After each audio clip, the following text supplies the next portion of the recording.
Hi ಎಲ್ರಿಗೂ ನಮಸ್ಕಾರ. ನನ್ನ ಚಾನಲ್ಗೆ ಸ್ವಾಗತ. ನಾನು ನಿಮ್ಮ ನಂದಿನಿ. ಇವತ್ತು ನಾವೊಂದು ಸ್ಪೈಸಿಯಾಗಿ ನಾಟಿ ಸ್ಟೈಲ್ ಮೊಟ್ಟೆ ಸಾರು ಹೇಗೆ ಮಾಡೋದು ಅಂತ ನೋಡೋಣ. ಇದಕ್ಕೆ ಬೇಕಾಗಿರೋ ಐಟಮ್ಸ್ ಸ್ವಲ್ಪ ಶುಂಠಿ, ಬೆಳ್ಳುಳ್ಳಿ, ಹುರಿಗಡಲೆ, ಲವಂಗ, ಚಕ್ಕೆ, ಏಲಕ್ಕಿ, ಕಲ್ಲು ಹೂವು, ಮೆಣಸು, ಧನಿಯಾ ಬೀಜ, ಸೋಂಪು, ಎಳ್ಳು, ಗಸಗಸೆ, ಕೊತ್ತಂಬರಿ ಸೊಪ್ಪು, ಪುದೀನ ಸೊಪ್ಪು, ಹಸಿ ಕೊಬ್ಬರಿ, ಮೆಣಸಿನಕಾಯಿ, ಪಾಲಕ್ ಸೊಪ್ಪು ಹಾಗೂ ಸ್ವಲ್ಪ ಈರುಳ್ಳಿ.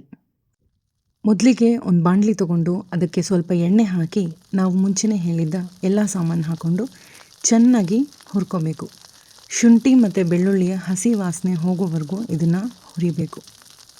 ಇದನ್ನು ಸ್ವಲ್ಪ ಹುರಿದ ನಂತರ ಹಸಿಮೆಣಸಿನಕಾಯಿ, ಈರುಳ್ಳಿ, ಪಾಲಕ್ ಸೊಪ್ಪು, ಪುದೀನ ಸೊಪ್ಪು, ಕೊತ್ತಂಬರಿ ಸೊಪ್ಪು ಹಾಕ್ಕೊಂಡು ಚೆನ್ನಾಗಿ ಫ್ರೈ ಮಾಡ್ಕೊತಾ ಇದ್ದೀನಿ.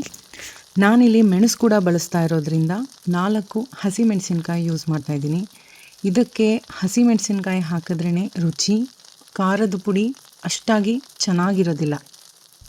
ಇದೆಲ್ಲವನ್ನು ಫ್ರೈ ಮಾಡಿದ ನಂತರ ಲಾಸ್ಟಲ್ಲಿ ನಾನು ಕಾಯಿ ತುರಿ ಹಾಕ್ಕೋತೀನಿ. ನಾನು ಎಗ್ ಸಾಂಬಾರಿನ ಇನ್ನೊಂದು ರೆಸಿಪಿ ಕೂಡ ಶೇರ್ ಮಾಡಿದ್ದೀನಿ ಇದೇ ಚಾನಲಲ್ಲಿ, ಪ್ಲೀಸ್ ಹೋಗಿ ನೋಡಿ. ಅದು ತುಂಬ ಈಸಿ, ಬ್ಯಾಚುಲರ್ಸ್ಗೆ ಪರ್ಫೆಕ್ಟ್ ರೆಸಿಪಿ ಅಂತಲೇ ಹೇಳ್ಬೋದು.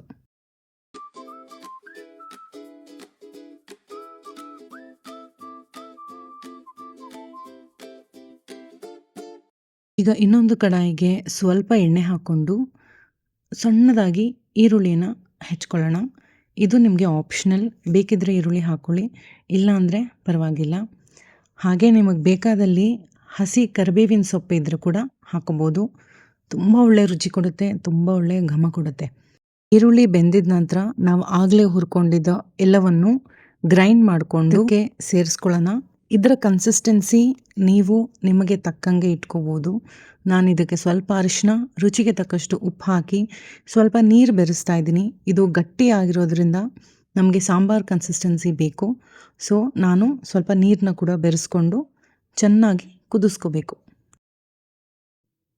ಕುದಿ ಬಂದ ನಂತರ ನಿಧಾನವಾಗಿ ಒಂದೊಂದೇ ಮೊಟ್ಟೆಯನ್ನು ನಾವು ಬಟ್ಲಲ್ಲಿ ಫಸ್ಟೇ ಹೊಡೆದು ಆಮೇಲೆ ದೂರ ದೂರ ಈ ಸಾಂಬಾರು ಗ್ರೇವಿಗೆ ನಾವು ಹಾಕೋತಾ ಹೋಗಬೇಕು.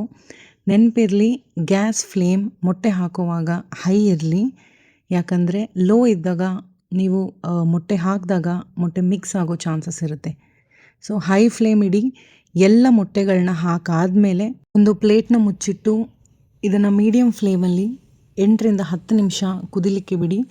ಮಧ್ಯ ಇದನ್ನು ಆಡಿಸೋದಾಗಲಿ ಮಾಡಬೇಡಿ, ಏಕೆಂದರೆ ಮೊಟ್ಟೆ ಫುಲ್ಲು ಬೇಯಬೇಕು.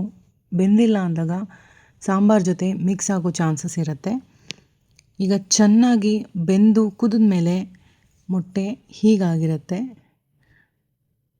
ನೋಡಿ, ಚೆನ್ನಾಗಿ ಬೆಂದಿದೆ. ಇದಕ್ಕೆ ನೀವು ಮೇಲಿಂದ ಬೇಕಿದ್ದರೆ ಸ್ವಲ್ಪ ತುಪ್ಪ ಕೂಡ ಹಾಕೋಬೋದು.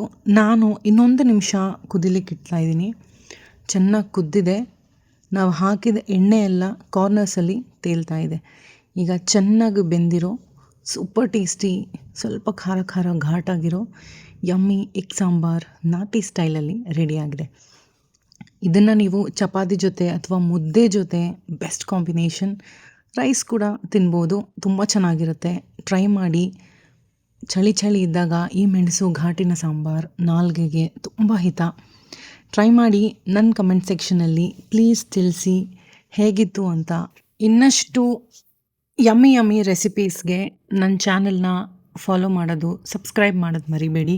ಪ್ಲೀಸ್ ಸಬ್ಸ್ಕ್ರೈಬ್ ಮಾಡಿ, ಲೈಕ್ ಮಾಡಿ, ಈ ರೆಸಿಪೀಸ್ನ ಶೇರ್ ಮಾಡಿ ಮತ್ತು ಟ್ರೈ ಕೂಡ ಮಾಡಿ. ಹೀಗೆ ನನಗೆ ಸಪೋರ್ಟ್ ಮಾಡ್ತಾಯಿರಿ. ಥ್ಯಾಂಕ್ ಯು ಎಲ್ರಿಗೂ. ಮತ್ತೆ ಸಿಗೋಣ ಇನ್ನೊಂದು ಅದ್ಭುತವಾದ ರೆಸಿಪಿ ಜೊತೆ. ಬಾಯ್.